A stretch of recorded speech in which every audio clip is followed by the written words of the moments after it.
At Retail Next, our goal is to understand movement patterns in stores. We want to understand what customers do when they come into a retail store so that we can take that understanding and help retailers to optimize their stores so that they can drive things like conversion, average transaction value, and of course sales.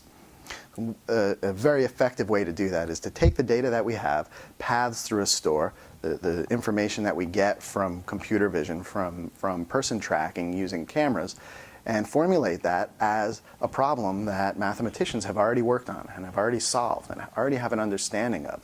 So one way to do that is to take these movement patterns, these paths, and feed them into a probability distribution. So you effectively say, what is the probability that there's going to be a person here? What is the probability there's a person here? Probability that there's a person here at any given moment. And you do that across thousands or tens of thousands of locations automatically in a store. By doing that, you now have a probability distribution with spatial information attached to it, and you can use existing statistical approaches.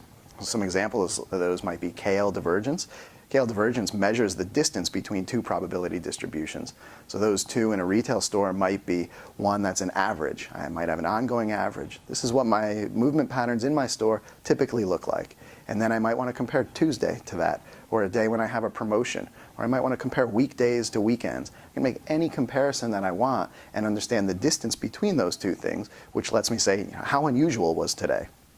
Once I have that data point, I can, of course, correlate back to the things that I really care about, like conversion. And I can say, for example, that my store converts really well on days where people move around in an unusual way, or my store converts poorly on days when people move very typically, for example. Another example might be entropy. Entropy measures the randomness of any variable, really, but here we're measuring the randomness of a probability distribution. When people come into a store, do they move completely randomly, or do they all do sort of the same thing?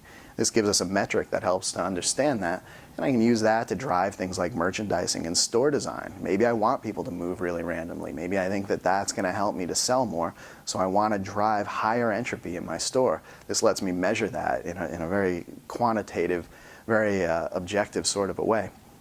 Another example that's sort of an unusual statistic comes from epidemiology.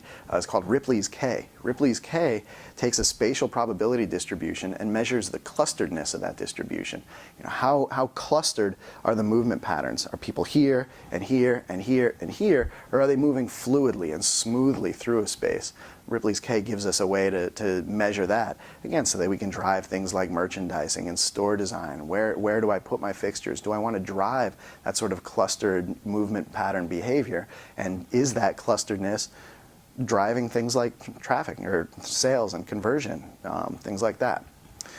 So again, what we really want to do here is we want to take the data that we have, we want to take the information that we have about a store, and we want to frame it in a way that mathematicians already understand. There's no need to reinvent the wheel. We want to use approaches that already exist so that we can take this understanding and this science that's already been done and this math that's already existed for years and use that to understand what's happening in a retail store.